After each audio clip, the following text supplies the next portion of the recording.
নমস্কার, ভালো আছেন? আলহামদুলিল্লাহ। আমি ওই যে উপসহকারী কৃষি অফিসার মোহাম্মদ ফারুক হোসেন। চিনেন তো আমাকে মোটামুটি নাকি? আচ্ছা, যাই হোক, আসলে সম্মানিত ভিউয়ার্স, আমরা আজকে আছি আপনাদের মাঝিয়ালি জোহরপুর ইউনিয়নের মাঝিয়ালি গ্রামে। তো এইখানে আমাদের একটা আদর্শ কৃষক আমরা এখানে দেখছি। সেটা হলো, আপনার নাম কি এবং ঠিকানা এটা একটু বলবেন প্লিজ। নাম প্রভাত বিশ্বাস, বাবার নাম শান্তিপদ বিশ্বাস, গ্রাম জোরপুর, থানা বাগারপাড়া, জেলা যশোর। তো প্রভাত বিশ্বাস। আমাদের এই যে প্রভাত বিশ্বাস দাদা, উনি একটা আদর্শ কৃষক। কিভাবে সেটা আমি একটু বুঝাই। সেটা হলো, দেখেন আপনারা দেখতে পাচ্ছেন এইখানে কিন্তু লিচু গাছ আছে। তো এই যে লিচু গাছ আমার সারিবদ্ধভাবে দেখা যাচ্ছে ওই পর্যন্ত এখানে টোটালে জমি আছে 18 কাঠা।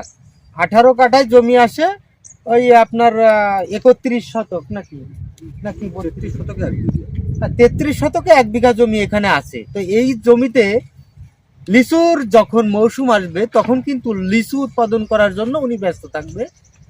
আর এখন এই জমিটা ফেলে না রেখে এই জমিতে অন্যান্য কি চাষাবাদ করা যায় সেজন্য কি করছে উনি, সিম চাষাবাদ করছে। ঝাল আছে, এই ঝালটাও দেখাবো। এই যে এই পাশে আমাদের মরিচ আছে, সেখানেও কিন্তু লিচু গাছ লাগানো আছে, দেখা যাচ্ছে সম্মানিত ভিউয়ার্স। তো আমরা কিন্তু এই যে আদর্শ কৃষক পাইলাম, ওনার এই জমিটা ফেলে রাখলে কোনো উপকারে আসতো না। তো এইখানে যে চাষাবাদ করতেছে, এই চাষাবাদে ওনার কি উপকার হচ্ছে ওনার কাছ থেকে একটু আমরা শুনে নেব। ওকে, বলেন এবার একটু। আমার এই চাষে এখন এই সময় আমার ভালো উপকার হচ্ছে। দেখা যাচ্ছে কিছু বাজার ঘাট করা যাচ্ছে, কিছু ছেলেপিলে লেখাপড়া শিখানো যাচ্ছে, এইসব টাকা পয়সা নিয়ে দেখা কিছুটা ভালো পরিবর্তনে আমি আসি। আবার কয়েকদিন পরে আবার লিচু গাছ হবে না, লিচু ফল হবে না, সেই ফলটা বেশি আমি অন্য একটা কাজে আমি ভালো পরিচালনা করতে পারি। মানে এইখানে আপনি বলতে চাচ্ছেন যে এইখান থেকে যে টাকা আর্ন করা সম্ভব, সেই টাকা দিয়ে আপনি পরবর্তীতে লিচুর মৌসুম যখন আসবে তখন লিচুর উপরে ট্রিটমেন্ট করবে, জাতীয় ধরেন অনেক কীটনাশক আছে, ছত্রাকনাশক আছে, সেগুলো স্প্রে করবে, বা এইখান থেকে যে টাকা আসবে সেই টাকা দিয়ে অন্যান্য ফসলের উপরে তিনি খরচ ব্যয় করবে, এবং নিজের যে সংসার চালানোর খরচটা আছে সেই খরচটাও কিন্তু এই সিজনে হয়ে যাচ্ছে। আর ওই লিচুর মৌসুমে লিচুর টাকা দিয়ে ওইটা কিন্তু উদ্বৃত্ত থেকেই যাবে নাকি দাদা? উদ্বৃত্ত থেকে যাবে না লিচু? একটা লিচুর দাম যদি 2 টাকা হয়, এই যে গাছ, একটা গাছের বয়স কত? 7 বছর, 6 বছর একটা গাছের বয়স দেখা যায়। এখানে 6 বছর এই গাছের বয়স। তো এই গাছে মিনিমাম কত হাজার লিচু আসতে পারে? ধরা আছে তো, আর বছরে তো এখন ফল ধরার কথা তো, ওই দেখো 10,000 গাছে 8-10,000। তো এই একটা গাছে উনি বলছেন যে 8 থেকে 10,000 লিচু আসবে।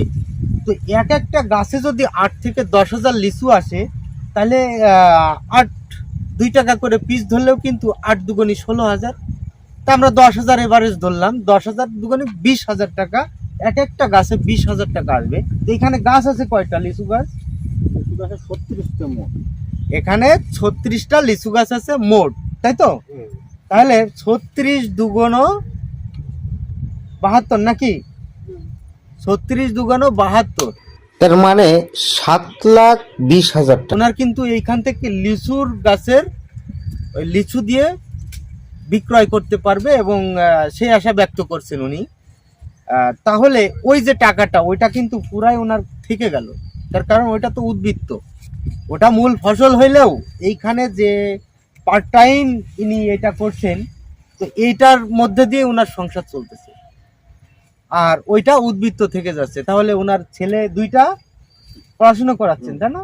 একটা কি সে কি বাংলা কোম্পানি, একটা বাংলালিংক কোম্পানির ইঞ্জিনিয়ার, আরেকটা খুলনায় ভার্সিটি পড়ে, আর একটা খুলনায় ভার্সিটিতে পড়াশোনা করছে। তাহলে সম্মানিত ভিউয়ার্স, একটু বুঝেন যে আমাদের কৃষক লেভেলে যারা আছেন তারা যদি একটু বুঝে চাষাবাদ করতে পারে তাহলে এই যে দাদার মতোই কিন্তু একটা ছেলে ভার্সিটিতে পড়ছে, একটা চাষাবাদ করছে, চাকরি করছে বাংলালিংক কোম্পানির ইঞ্জিনিয়ার, তাহলে বোঝেন যে তিনি কিন্তু আমাদের এই জোহরপুর ইউনিয়নের প্রত্যন্ত একটা অঞ্চল, সেখানকার একটা কৃষক, তারপরেও তার একটা ছেলে ভার্সিটিতে পড়ছে আর একটা বাংলালিংক কোম্পানির ইঞ্জিনিয়ার। তাহলে বুঝেন যে একটু ব্রেন খাটাইলে সব কিছু করা সম্ভব। মাটি সোনার থেকেও খাঁটি। তাহলে আমরা এই মাটিকে যদি কাজে লাগাইতে পারি তাহলে আমাদের সন্তানদের আগামী অদূর ভবিষ্যতে এরকম পর্যায়ে আমরা নিতে পারবো বা এর থেকেও বেশি নিতে পারবো। এই আশা ব্যক্ত করে আমি আমার বক্তব্য এখানে শেষ করছি। সম্মানিত ভিউয়ার্স, ভালো থাকবেন, সুস্থ থাকবেন। আসসালামু আলাইকুম।